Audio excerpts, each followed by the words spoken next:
Bonsoir, bienvenue dans Caraïbes. Notre magazine est essentiellement consacré ce soir à Haïti, 10 ans après le terrible séisme qui a dévasté la capitale et causé la mort de plus de 200 000 personnes. Un chiffre incertain, car le chaos qui régnait à ce moment-là empêchait un recensement méthodique des victimes.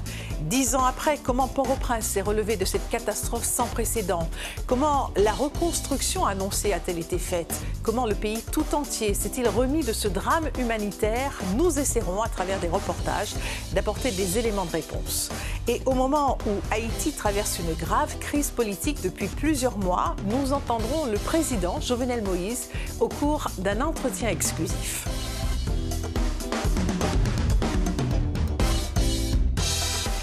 C'était le 12 janvier 2010, il y a 10 ans, jour pour jour. À 16h53 et 10 secondes heure locale, la première secousse violente a été ressentie à Port-au-Prince. Le plus grave tremblement de terre de l'histoire d'Haïti a causé la mort de plus de 200 000 personnes, fait des milliers de blessés, d'amputés et de traumatisés psychologiques. La capitale a été ravagée, la plupart des bâtiments détruits, y compris le très flamboyant palais présidentiel. Toutes les structures et l'organisation de l'État haïtien ont été ébranlées par le séisme. Dans les mois qui ont suivi, un seul mot, la reconstruction, en mieux. Mais 10 ans après, qu'en est-il vraiment? Il reste plus de 30 000 réfugiés dans des camps et le nombre de bidonvilles a explosé. L'urbanisation est anarchique et encore plus dense qu'avant le séisme. Michel Gendre et Olivier Canuti se sont rendus dans ces nouveaux lieux de précarité où la misère et la délinquance prospèrent.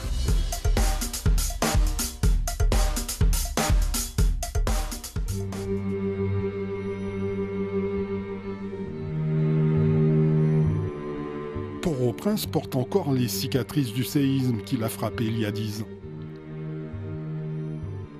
Les ruines de la cathédrale éventrée se dressent toujours au cœur du centre-ville. Un amas de béton qui fait désormais partie du paysage et rappelle à chacun l'ampleur du désastre.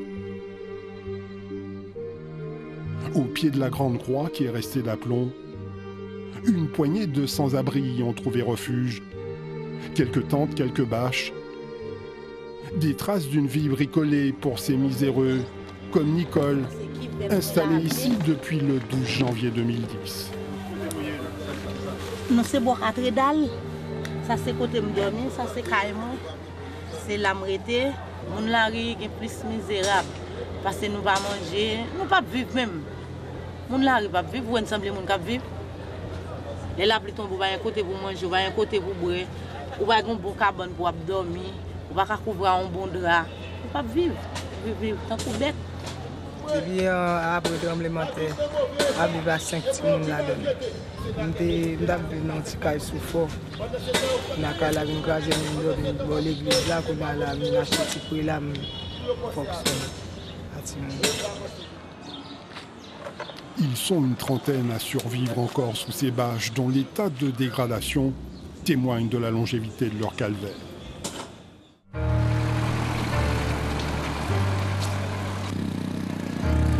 Bien évidemment, Port-au-Prince n'est plus le vaste camping que l'on observait juste après le séisme de 2010. Plus d'1,5 million de personnes s'étaient retrouvées à la rue. Des scènes de chaos et de désolation qui avaient ému le monde entier et suscité un vaste élan de générosité.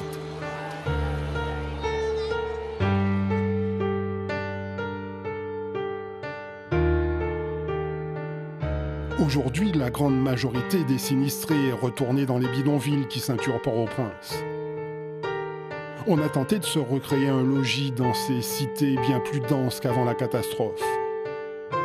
Beaucoup ont d'ailleurs repris l'assaut ravines et collines, retapé leur ancien logement, parpaing par parpaing, comme ici dans la zone de Canapé Vert, qui s'était écroulée en 2010, comme un château de cartes.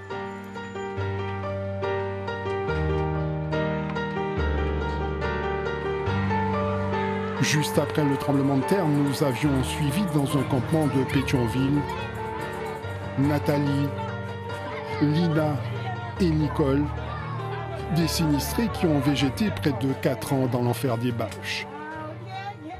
On a souffert là, on attend toujours.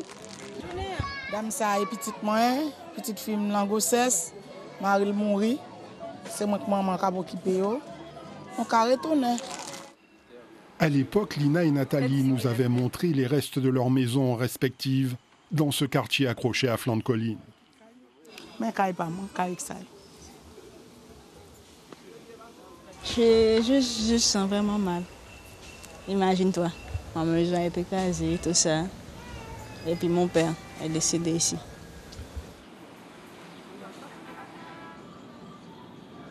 Depuis à peine 2 ans, Nathalie a retrouvé son quartier et son chez-soi.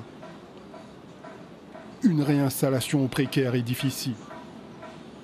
Il a fallu se priver et se serrer la ceinture pour reconstruire cette maison de 2 pièces. Quand on a commencé à faire ça en 2017, c'est le bâton peine. Fin reste parti pour nous finir. Mais comme si nous n'avons rien pour nous faire.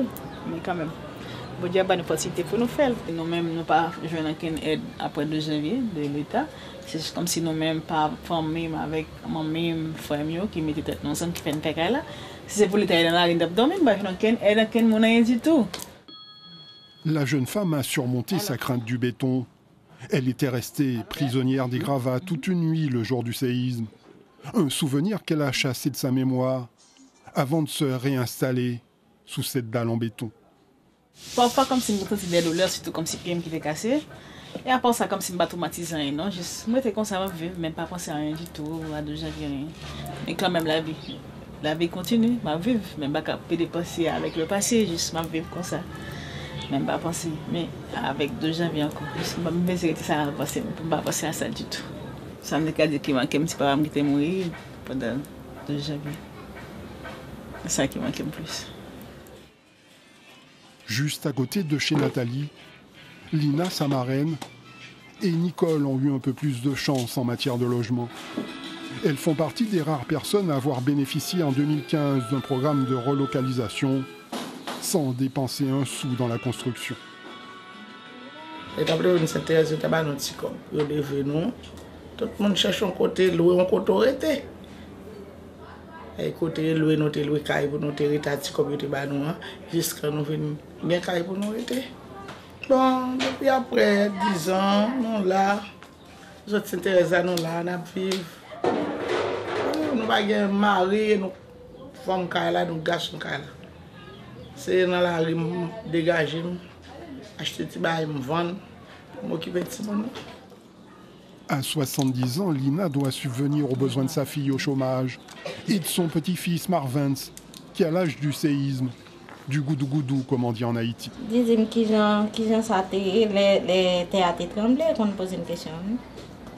Marvins a grandi, Marvins a 10 ans, mais bon, j'ai une possibilité d'aller à l'école. Il était pour aller à l'école en septembre. Bon, depuis plusieurs mois, il a pas l'école, il va à l'école. Bon Dieu fait nous grâce, nous pas manger. Oui, mais peut-être, même malgré pas un travail, mais quand même dégager quand même. En raison de la crise politique et des manifestations dans le pays, l'année scolaire est très mal engagée. Les écoles sont restées fermées jusqu'en décembre. Une situation traumatisante pour Marvin et ses copains qui passent leur temps à jouer dans leur quartier. La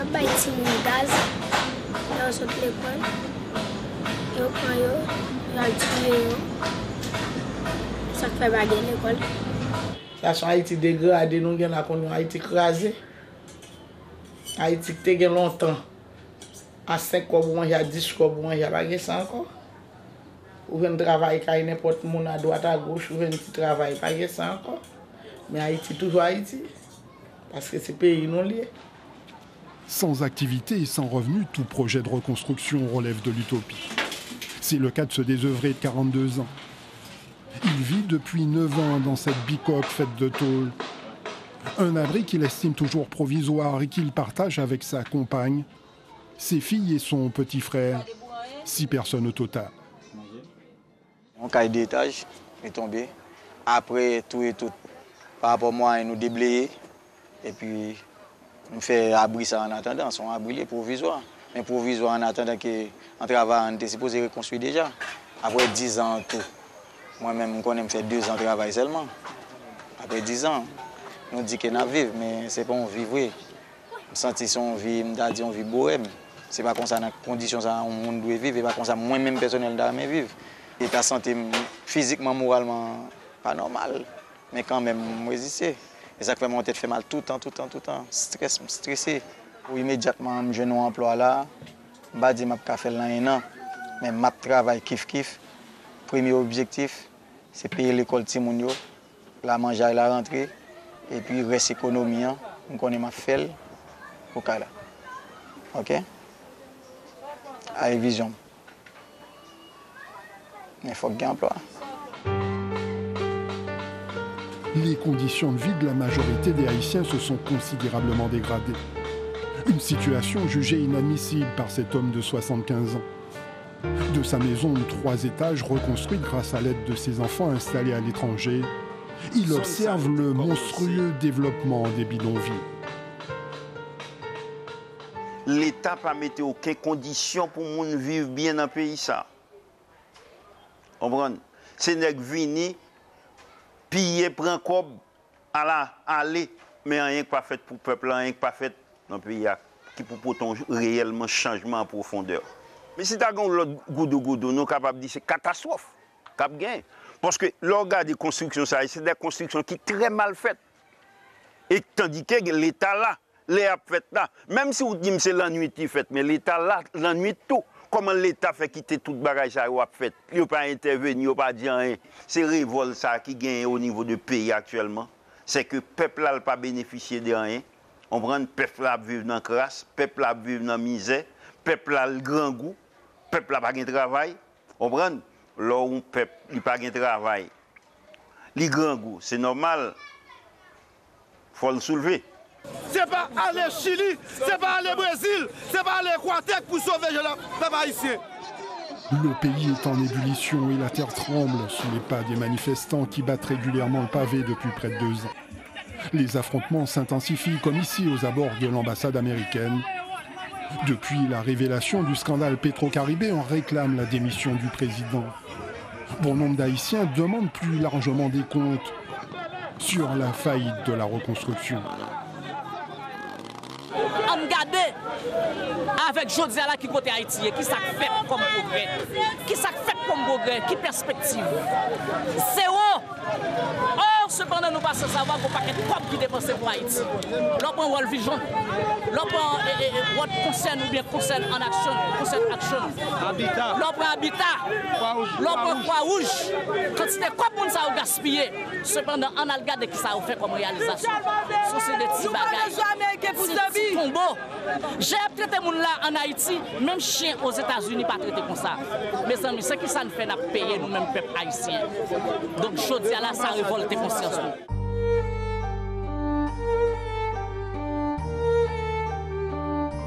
Voici ce que les Haïtiens appellent des petits tombeaux. Des abris où croupissent encore des sinistrés du séisme. Plus de 500 ont été construits ici, dans ce campement de Tabar, en 2011 pour remplacer les tentes. Vu du ciel, cela ressemble à d'agréables maisonnettes.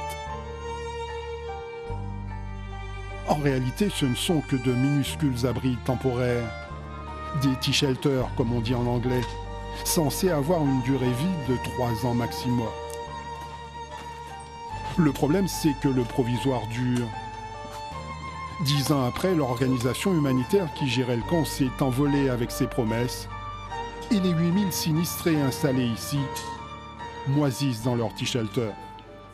Mais après 3 ans, je te dis, on a un cas définitif qui c'est ça qui était défini et c'est ça tout nous gagnons dans le document qui était bas nous. Okay? Mais après, nous avons 10 ans là, nous toujours en bas même shelter.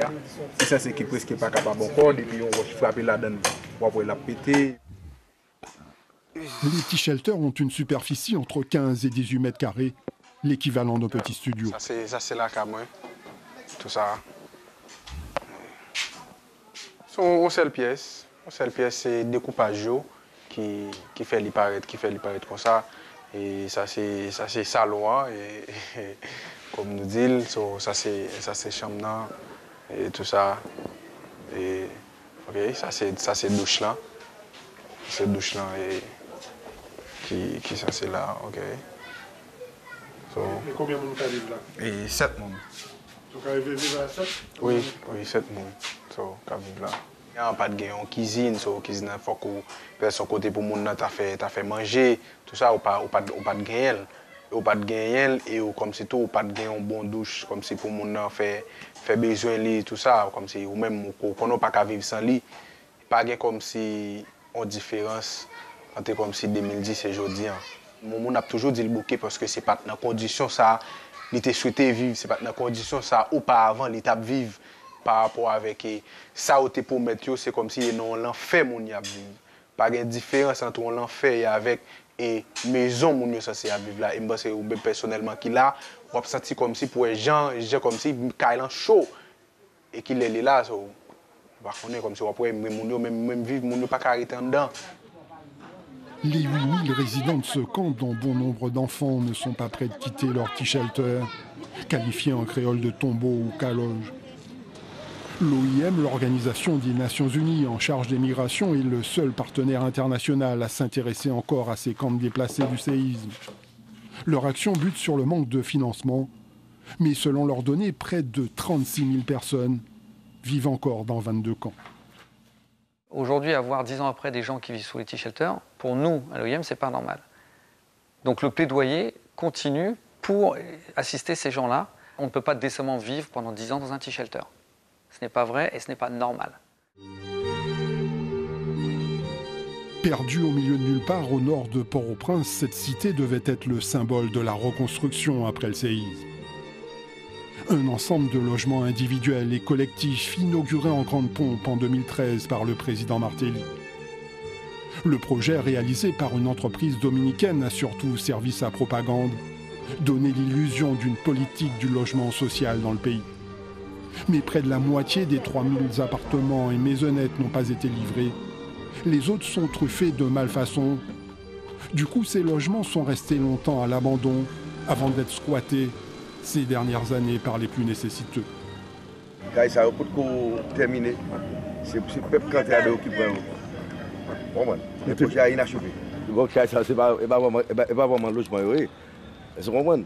Ça est tombe des capables. C'est pas un logement normal. C'est un très étroit et puis pas une longue distance. Il y a une cabane, un lit qui sont dans la cabane en tant que là. Il n'y a pas capable de prendre aucun autre bagage encore. C'est sauf cabane ensemble capable. Pas capable de prendre rien encore. Dirigeant d'une association pour le droit au logement, Renel Sanon écoute les doléances des occupants de ces appartements construits avec l'argent vénézuélien du fonds Petro-Caribé. 50 millions de dollars pour ce projet locatif inachevé. Il dénonce la gabegie et la gestion calamiteuse de l'État. Nous, un village là, il n'y a pas aucun service de base. Parce que nous-mêmes, dans le cas là, comme haïtien pour logement alternatif, là, on a parlé de logement social, nous, sommes physiquement, mais nous, avons tout l'autre service qui est nécessaire. Comme étant donné, nous en affaire avec des dirigeants qui ont improvisé, ouais, et ça n'a pas rentré dans aucun plan, ni urbanisation, ni plan de logement. Faut que ça finisse, frère, moi. Faut que ça change, frère, moi. En l'absence d'une réelle politique de l'habitat, l'anarchie reste la règle. Pour se rendre compte de son ampleur, depuis 10 ans, il faut se rendre à la sortie nord de Port-au-Prince. Ici, sur les flancs de ces collines appelées Mornacabris, s'est développée à perte de vue une urbanisation sauvage. C'est l'héritage le plus visible du tremblement de terre. Selon les estimations, 250 à 300 000 personnes vivent dans ce labyrinthe à l'aspect de ville émergente. Des milliers de logements ayant poussé depuis 10 ans, sans permis et sans aide d'aucune sorte. Voici à quoi ressemblait la zone en 2010. L'histoire de cette occupation a commencé avec ce campement de réfugiés implantés par la communauté internationale et sur lequel sont venus se greffer tout autour des abris de fortune. Après la catastrophe 12 janvier 2010, là, ancien président René Préval déclaré zone d'utilité publique. Les zones déclarées d'utilité publique par l'État, ça veut dire espace là c'est pour l'État, personne n'a pas de droit à faire. Ça veut dire qu'il n'y a pas de droit à vendre l'espace, il n'y a pas de droit à louer. C'est pour l'État. Mais comme population, hein, et après 12 janvier, ils étaient en battante, effectivement, les gens qui étaient dans le quartier populaire, donc ils viennent réfugier dans la zone. Et c'est ainsi que ils prennent terre carrément, et puis ils construisent des cailloux sans intervention de l'État. Et juste 10 ans après, l'État n'a pas intervenu pour mettre aucune infrastructure. Ceux qui ont planté leur tente à l'époque ont appelé la zone Canaan, Jérusalem, des noms chargés d'espoir. C'était la terre promise, estime cet ancien directeur d'école de Delma. Il a été parmi les premiers en 2010 à fuir la capitale pour s'installer à Canaan. C'est seulement zone ça qui était comme côté que monde est capable d'héberger. La capitale là pas de l'autre côté encore, non, c'est seulement ça sont zone que les bons Dieu te réservé pour tout le monde ça. Moi j'étais un petit tente dans l'espace là. Après ça m'était choisi pour me capable faire un caille en bois, surtout qu'on était à peine secoué. Nous pas voulu entrer en bas bloc, c'est bloc qui tué tout le monde. Là ça nous était choisi, on fait un caille en bois de façon pour être capable de sécuriser nous davantage. Parce que bloc là nous toujours moi-même personnellement toujours pelle. Avec sa baraque en bois, la guerre du Lamin fait figure d'extraterrestre. À Canaan, l'objectif de tous les occupants, c'est de construire en dur. Comme ce jeune venu s'installer avec sa famille en 2013. Avec ses faibles moyens, il essaie depuis 3 ans d'améliorer son habitat, de faire son nid en essayant plus ou moins de respecter les normes de construction. Ça c'est un salon, ça c'est une galerie, et ça c'est toilette, douche, et puis ça c'est cuisine. Après, pour nous capables de craser, et puis pour nous capables de continuer, pour nous faire chambre, pour nous dormir, tout ça, nous devons respecter les normes, même lorsqu'il va à 100%, mais peut-être à 70-80%, on doit respecter ça donc pour nous avancer. Parce que nous pas voulons un deuxième 12 janvier, pour nous même encore. En attendant de pouvoir terminer ses travaux, Pierrot et sa famille s'entassent dans cette modeste baraque en bois. Il arrondit ses fins de mois en vendant de l'eau au détail grâce au réservoir qu'il a creusé dans son jardin et qu'il approvisionne par camion. Il n'y a dans la zone aucun service de base. Les occupants de tous ces terrains squattérisés se débrouillent par eux-mêmes, victimes bien souvent du racket et de l'insécurité. En 2013, je suis venu dans la zone de m'acheter, je m'ai sauté ça, donc pour 31 000 gouttes. Et de façon illégale, parce qu'il n'y a pas de papier, donc il dit mais ça qu'on va acheter. Tout simplement acheter. Et tout le monde a acheté, on a acheté tout. Tout haïtien qui était les rescapés, c'est nommé. Donc, dépenser après 12 janvier, Haïti a changé. Haïti a développé pour moyens qui rentraient, pour corps qui rentraient dans le pays. Tout le monde attendait que c'était un chemin de développement pour le pays d'Haïti. Mais après 10 ans, c'est comme si Haïti, au lieu pour le monter, donc les plonger. Et maintenant, avec la crise politique de chaque jour, qu'après extension dans le pays, donc ça viendra de jour en jour, le pays c'est effondré. Canaan menace de devenir le plus grand bidonville du pays. C'est le constat de cet architecte président de la société qui possède les terrains de Canaan, Jérusalem et Corail, où devait s'ériger un grand projet immobilier. 100 hectares de terre totalement privés déclarés d'utilité publique, sans indemnisation de l'État jusqu'à ce jour. Des poursuites sont en cours, mais pour Gérald-Émile Brun, les gouvernements successifs ont exploité cette urbanisation sauvage. En 2010, les terrains ont même servi à acheter des votes. Ça a été monnayé. Les gens que vous voyez, en principe, des ayants besoin, pour ne pas dire des ayants droit, ils ont payé le droit d'occuper les terrains. Les premiers 80 000, c'était une obligation, si vous voulez, électorale. Mais comme il n'y avait pas de vision que le court terme, le résultat c'est aujourd'hui 300 000, 400 000 personnes sur les terrains, une anarchie totale, il n'y a pas d'infrastructure réelle, il n'y a pas de service réel, beaucoup de raquettes. Et c'est potentiellement une zone de non-droit qui pourrait malheureusement être la plus grande et la plus potentiellement dangereuse des Caraïbes. Au pied du Morne-à-Cabri, les premiers occupants du camp ne sont plus comptabilisés comme déplacés du séisme. même s'ils survivent encore dans les fameux T-shelters. L'aide au logement de la communauté internationale a été dépensée dans la construction de plus de 100 000 abris provisoires, dont le coût est largement supérieur au prix d'une construction durable. Au camp Tabar, on avait pourtant promis aux occupants des T-shelters une maison en dur similaire à celle-ci. Maison, ça a regardé à là, il coûtait 11 000 $. Comme si il y a une grande différence entre ça qui est définitif, là, il coûtait 11 000 $ américains, et ça qui est provisoire, il coûtait 14 000 $ américains. Ça, c'est ça, nous, comme document. Shelter coûtait 14 000 $ américains, et puis, ça qui c'est caille définitive, là, il coûtait 11 000 $ américains. Ça veut dire que ça, son business lié. Nous, on avait dit que c'était des trucs qui pouvaient se faire pour 4, 5, 6 000 $. Il les faisait payer 14 000 $. Et avec 14 000 $, on aurait pu faire quelque chose de durable. Absolument. Parce que c'était des trucs de 12 mètres carrés, 3 mètres par 4 mètres. Je construis des maisons tout finies, avec tout terrain pour 1 200 $. Maintenant, 2019, à quoi des bouquets?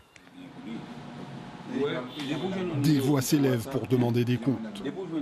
La reconstruction promise n'a pas eu lieu. Elle a un goût amer pour l'Organisation de défense des droits de l'homme, comme pour l'avocat André Michel, farouche opposant au président en place et déjà initiateur de la démarche pour le procès Petro-Caribé.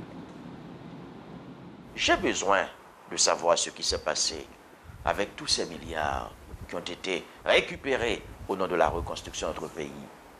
Les contribuables des pays qui avaient apporté leur soutien ont également le droit de connaître la vérité. Le peuple haïtien doit connaître la vérité. Je plaide pour que le dossier relatif aux fonds récupérés pour la reconstruction de ce pays après le tremblement de terre puisse être porté par devant la justice. Haïti avait eu l'opportunité de l'argent apporté par la CIRH. Ça n'a rien donné parce qu'on a fait choix des mauvais projets. Deuxièmement, on avait aussi la possibilité avec les fonds Petro-Caribé de reconstruire, mais justement, on sait comment ça a terminé. Carrément la dilapidation, des actes de corruption, le népotisme et tout ce qui va avec. Donc aujourd'hui, 10 années plus tard, nous avons un pays encore plus fragilisé. Haïti n'a rien appris ou pas grand-chose de la catastrophe du 12 janvier. La vulnérabilité du pays s'est même aggravée et la population, livrée à son triste sort, s'enfonce toujours un peu plus dans la misère. Depuis plus d'un an, des manifestations plus ou moins violentes perturbent le quotidien de Port-au-Prince. Au-delà des souffrances de la population, une crise politique interminable alimente la colère. Au centre des revendications, la démission du président. Mais Jovenel Moïse entend bien aller au bout de son mandat, en dépit des faiblesses de l'État haïtien. Je vous propose d'écouter cet entretien exclusif qu'il a accordé à Michel Gendre. Bonsoir Monsieur le Président, merci de nous recevoir pour cet entretien. Après janvier 2010, on avait promis de reconstruire autrement, de bâtir autrement. On a l'impression que c'est resté un vœu pieux, que les constructions anarchiques sont reparties de plus belle dans le pays. Ce qui a trait, en fait, à l'habitat, je veux parler des constructions résidentielles, je l'assume pour dire que nous n'avons pas fait de grands progrès. Je prends l'exemple de certaines zones, la zone de Canaan, qui c'est, en fait, maintenant on parle de plus de 300 000 personnes qui vivent dans cette zone. Les constructions laissent à désirer. Et c'est pour ça qu'il est important aussi de parler un peu de cette lutte que moi-même je mène contre la corruption en Haïti. Parce qu'en fait, tout ça dépend. Quand on parle de construction qui ne respecte pas les normes, c'est l'État qui doit en fait imposer ces normes.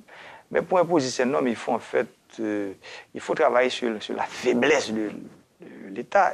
Un domaine comme Canaan, qui est en fait un vaste domaine qu'on va déclarer d'utilité publique, Moi, je pense que ça a été une erreur de déclarer comme ça on n'a pas en fait un plan bien fait.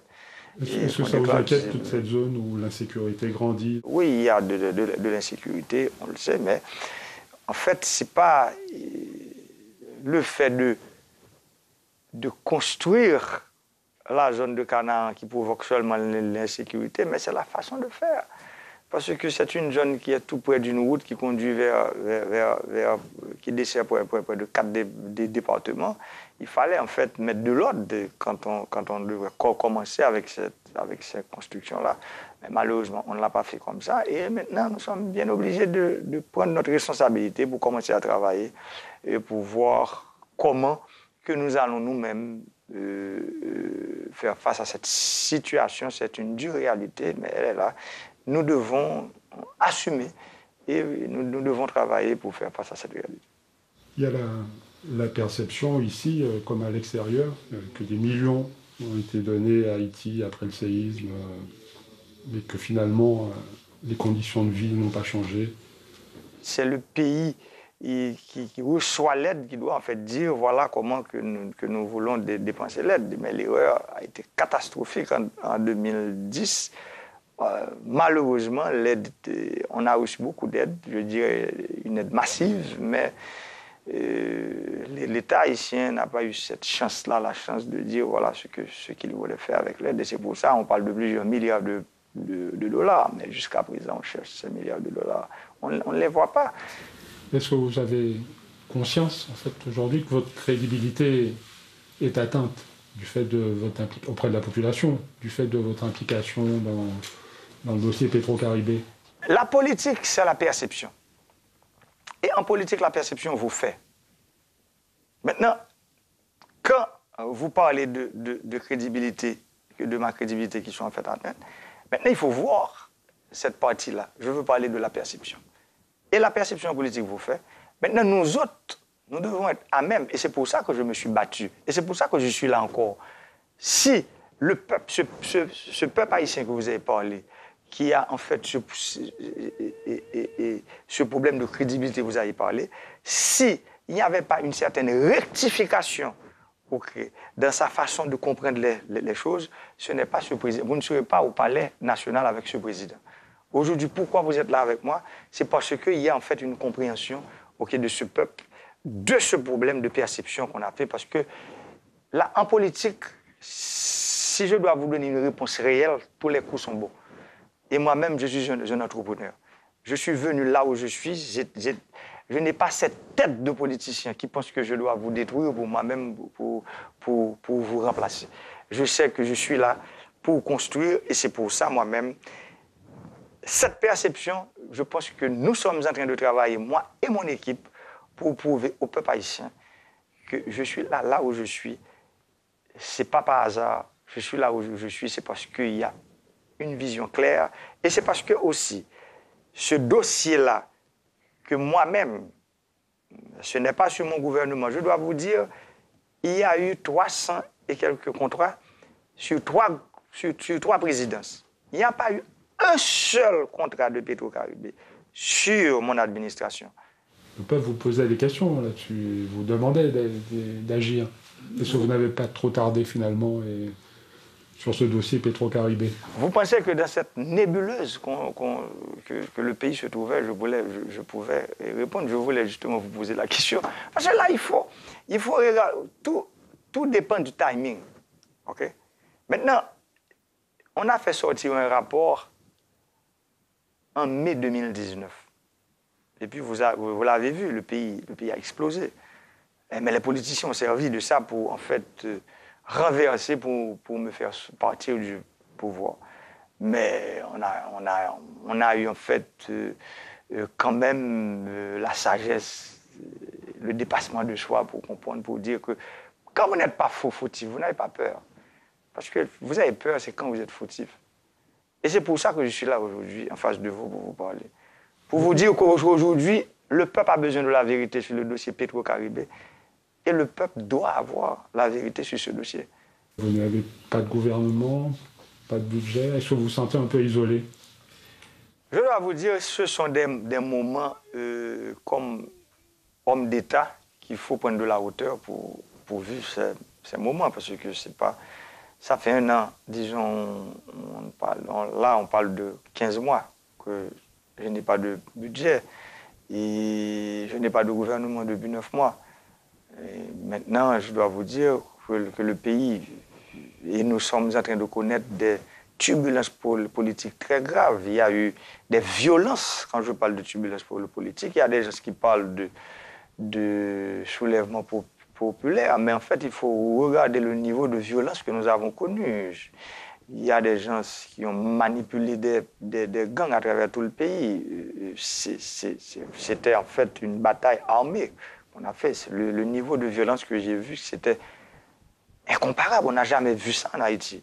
Et pourtant, jusqu'à présent, on est là avec beaucoup de sérénité, avec beaucoup de courage, beaucoup de sagesse pour dire que le pays ne mérite pas ça. Je ne peux pas laisser le pays aller à la dérive. Il faut en fait trouver la solution, parce que cette solution, elle est là. Et c'est pour ça, moi-même, je suis conscient que le pays n'a pas de budget. Je suis conscient que le pays n'a pas de gouvernement. En relation avec le Venezuela, la rupture des relations, beaucoup considèrent que vous avez fait une erreur en rejetant un pays frère, comme vous l'appelez vous-même. Je vais être clair. Entre Haïti et le Venezuela, c'est toujours deux pays, je dirais, amis. Mais j'ai voté contre un régime, mais non pas contre le peuple vénézuélien. Ce n'est pas, comme vous le disiez tout à l'heure, un coup à jouer, et donc avoir l'appui des États-Unis. Parce que vous avez l'appui des États-Unis aujourd'hui. Mais attends, pourquoi vous parlez? Nous sommes à 1 heure de temps et 20 minutes des États-Unis. Le pays le plus riche de la planète. Je vais vous regarder droit dans les yeux pour vous dire comment être le président du pays le plus pauvre de l'hémisphère, et puis je ne cherche pas une collaboration avec le pays le plus riche pour mon peuple. Parce que je travaille pour le peuple. S'il y avait un problème d'incompréhension dans le temps, c'est ce que je cherche à résoudre aujourd'hui. Maintenant, laisse-moi vous dire quelque chose. Nous devons cesser l'hypocrisie. Quelle hypocrisie? Presque tous ces gens-là qui sont membres des élites haïtiennes, ils ont soit une résidence aux États-Unis, ils ont leurs enfants qui étudient aux États-Unis, ils voyagent aux États-Unis et pourtant ils critiquent les États-Unis. Aujourd'hui, il faut cesser l'hypocrisie. Moi-même, je l'ai dit, je ne suis pas un politicien classique et traditionnel, je suis un entrepreneur qui est venu dans la politique. La réalité est là. Les États-Unis, c'est un pays extrêmement riche. Nous devons profiter de la richesse des États-Unis pour sortir Haïti de ce bourbier. Et c'est ce que je suis en train de faire. Ce n'est pas pour Jovenel Moïse que je suis en train de le faire. Je suis en train de le faire pour le peuple. Ce peuple, avec ces 3 millions de personnes qui croupissent dans la pauvreté. C'est pour eux que je suis en train de travailler aujourd'hui. Je suis en train de libérer l'État, de dire à ces oligarques, de dire à certains membres de ces élites qui ne veulent pas donner la possibilité à ce peuple de s'émanciper, de donner la chance à ce peuple. Maintenant, il faut que ça soit clair qu'aujourd'hui, Haïti a besoin de l'aide des forts, parce que nous sommes faibles. Et pour sortir ce peuple, le peuple haïtien, et moi je l'ai dit, c'est un peuple digne, c'est un peuple résilient, ce n'est pas un peuple qui veut quémander son pain, c'est un peuple qui veut du travail. Et c'est pour ça, moi-même, à la tête de ce pays, je prends mon courage, je l'assume pour dire que le pays le plus riche, je ne peux pas cracher sur la richesse des États-Unis. Je dois attirer cette richesse pour libérer mon peuple, pour libérer l'État. Merci, Président. Je vous remercie. Au lendemain du séisme, le monde entier s'est précipité en Haïti. Une aide humanitaire massive, parfois controversée. Des sommes considérables ont été annoncées pour la reconstruction. Ont-elles vraiment été versées? Et où est passé l'argent? Le bilan de la reconstruction est opaque, le sujet est épineux et alimente la défiance envers les dirigeants. Reportage Aurélie Treuil et François Michelet. Le 12 janvier 2010, un tremblement de terre ravage Haïti et sa capitale Port-au-Prince. Ici, tout le monde se souvient avec précision où il était lors du séisme. La capitale du pays est terrassée, les bâtiments et les vies se sont écroulés. 10 ans après, en Haïti, on pense encore les plaies du séisme. Alors que certains experts prédisaient une dizaine d'années pour la reconstruction du pays, le compte n'y est pas. Se pose alors une question légitime. Où est passé l'argent de la reconstruction ?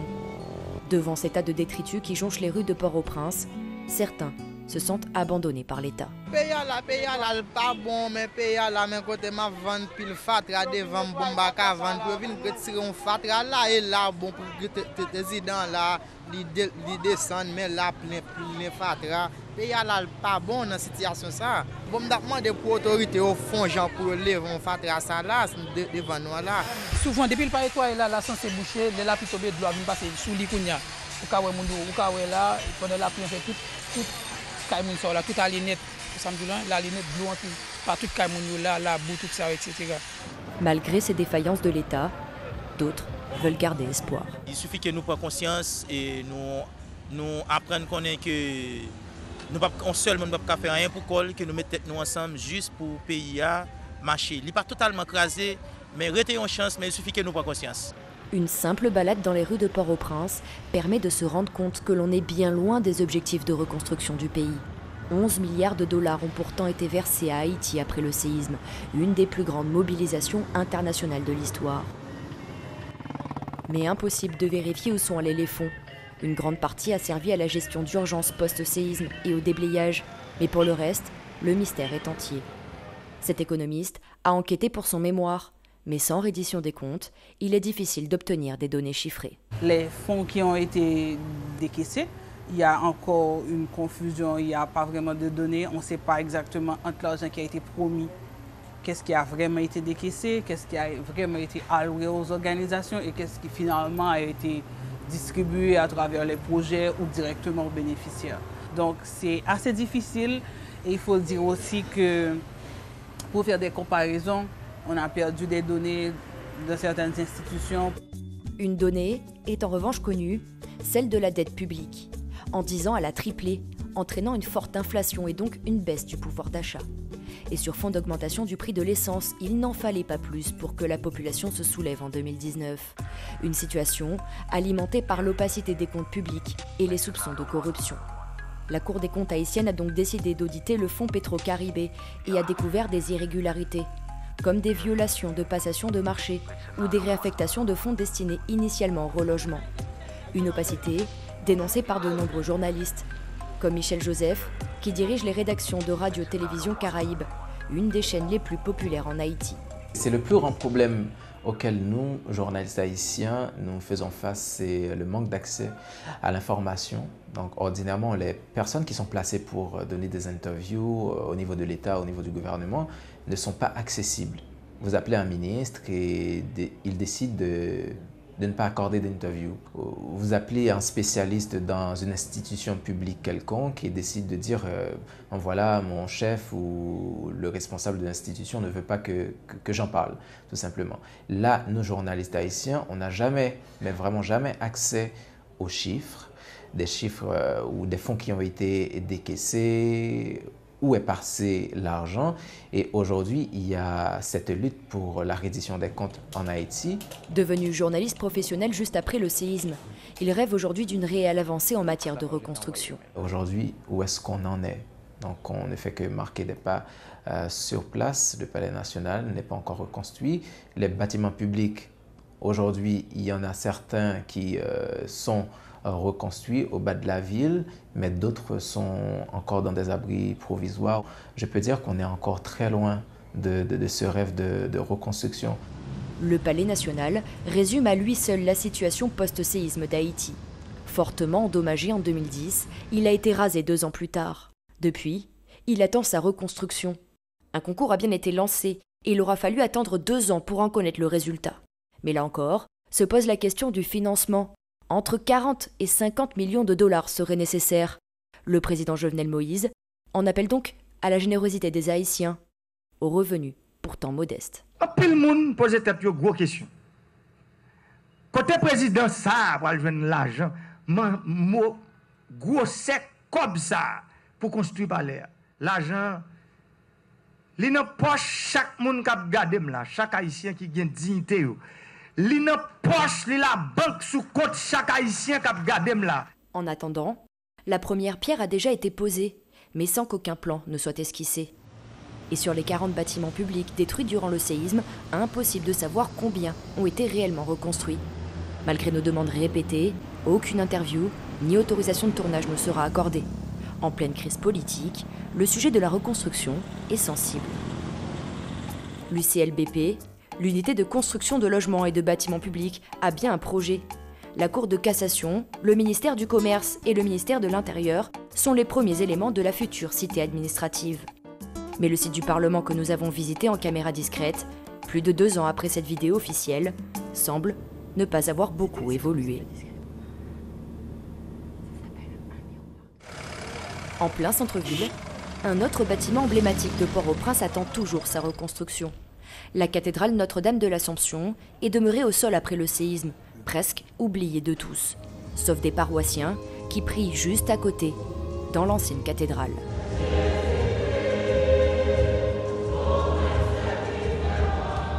Ici, on a payé un lourd tribut durant la catastrophe. 13 membres de la paroisse sont morts sous les décombres de l'église. C'est en honneur des membres qui se sont éteints là-dedans. On a besoin de ça comme souvenir, pour s'en souvenir de nos collègues, de nos choristes, des membres qu'on avait ici. Et ce serait bien pour chanter et puis avoir une note beaucoup plus belle, plus jolie que celle qu'on avait avant. Et puis aller de l'avant peut-être. Parce qu'il le faut. En tant que chrétien, on ne peut pas rester à genoux. Ce besoin de reconstruction est partagé par la plupart des fidèles. Reconstruire pour avancer et apaiser les souffrances de l'âme. Même au point de vue psychologique, et quand on est par terre, si on se lève, donc on a plus de force pour combattre. Donc c'est l'une des raisons pour lesquelles on pense quand même à la rebâtir. Et sans un élan de générosité venu d'Haïti ou d'ailleurs, la cathédrale de Port-au-Prince risque d'attendre encore longtemps pour sa reconstruction, l'Église préférant soigner d'abord les hommes avant les édifices. Mais il y a un autre secteur qui a été durement touché par le séisme, celui de l'éducation. Déjà, avant le tremblement de terre, plus d'un tiers des enfants en primaire n'allaient pas à l'école selon l'UNICEF. Alors au lendemain du séisme, des centaines de milliers de jeunes se retrouvent sans accès à l'instruction. Dans ce contexte, ils sont nombreux à en faire une priorité. À Delma 33, cette école laïque privée a été totalement détruite en janvier 2010. Son fondateur a reconstruit comme il a pu, petit à petit. Avec travail et de bons soldats, on est arrivé à retourner là. Mais c'est un pile problème parce que tout local là est écrasé net. C'est-à-dire les élèves n'ont pas de côté pour nous être capables de loger. Sans subvention de l'État, les dirigeants de l'école ont dû se débrouiller avec peu de moyens. Nous venons passer plus de 2 ans à 3 ans avec Prélat. Chaque la pluie tombée, c'est un cap-tête chinois. Un pile problème. Et après 3 ans, 4 ans, 5 ans, nous venons faire normalement avec sac entrée. Nous venons faire un travail global et puis nous mettons tôle là. L'école est déserte depuis plusieurs mois à cause des manifestations et de l'insécurité en Haïti. Ici, plus de 600 enfants ne peuvent plus étudier. Comme dans quasiment toutes les écoles du pays, ce sont les plus jeunes qui subissent les conséquences de l'instabilité politique. À Jalousie, un homme se bat également pour que les enfants de ce bidonville de Pétionville aient accès à l'éducation. Le pasteur François Joseph a eu la chance de rencontrer un Américain qui a financé ses études lors de son enfance. Aujourd'hui, il veut rendre l'appareil. C'est vraiment important d'aider les autres. Si j'avais pas quelqu'un qui m'avait aidé, donc j'étais foutu. Donc c'est à l'aide de ça tout le temps, donc, comme pasteur. Il y a des gens qui pensent que les pasteurs ont beaucoup d'argent. Il y a des gens qui viennent qui disent, pasteur, je ne peux pas payer le collège de mes enfants. Et comment tu peux aider? Donc, comme ça, c'est avec cette idée, donc je viens pour construire cette école. Aider son pays en construisant avec ses moyens. Ici, à Jalousie, ils sont nombreux à ne pouvoir compter que sur eux-mêmes. Depuis le tremblement de terre, la pression démographique y est intenable. Les maisons sont enchevêtrées dans un dédale de ruelles sinueuses. Des murs ont même été érigés pour contenir le bidonville. Ce quartier, Guylaine Victor le voit tous les jours sous ses fenêtres. Elle dirige la branche haïtienne d'une entreprise d'ingénierie parasismique japonaise. Et cette reconstruction anarchique, c'est bien ce qui l'inquiète. Et les risques d'une mauvaise construction ou de non-respect de normes. Comme par exemple, trop près d'une ravine, en construisant sur des pentes, de trop grandes pentes. Comme vous voyez, avec l'eau, il y a des glissements de terrain qui sont en train d'arriver plusieurs endroits à Jalousie. Mais si on arrive à faire respecter des normes de base de où construire, je pense qu'on pourrait arriver à réduire énormément de risques. Alors, son entreprise collabore régulièrement avec le gouvernement haïtien. Et quelques idées pourtant simples pourraient déjà réduire les risques face aux catastrophes naturelles. Comme avec ce manuel à destination des personnes illettrées. On leur apprend à prendre un des blocs et à le jeter au sol, à une certaine hauteur, et jeter au sol. Si le bloc se casse, il n'est pas du bon matériel. C'est comme ça qu'on leur apprend à faire des tests. Des petits tests. Former les petits maçons, un enjeu crucial pour réduire les risques des populations les plus vulnérables. N'importe qui peut aller au ministère des Travaux publics là aujourd'hui et prendre un des guides. N'importe lequel des guides. Celui pour les petits bâtiments, pour les réparations, des trucs qui tiennent en compte le fait que la personne qui va construire n'est pas forcément lettrée. Mais il faut quand même qu'un troisième œil regarde. Et très souvent, ils n'utilisent pas la mairie pour un permis de construire. Sauf s'il y a quelqu'un de la mairie qui passe et qui va leur dire vous avez besoin de permis. Mais combien de personnes à Jalousie ont un permis de construire? Frédéric Mangonès, un célèbre architecte haïtien, espère lui aussi la reconstruction de son pays.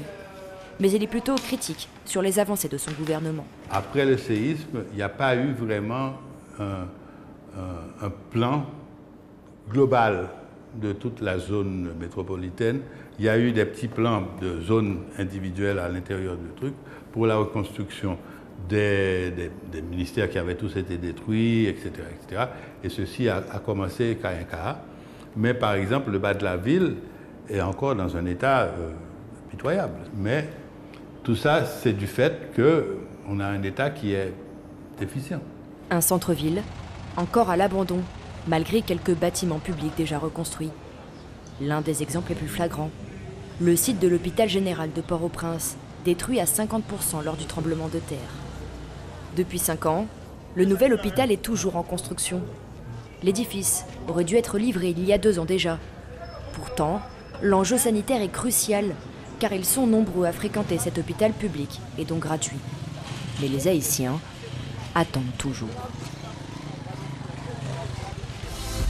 Merci de votre attention. Au nom de toute l'équipe Caraïbes, je vous présente nos meilleurs vœux pour l'année 2020. Bonsoir.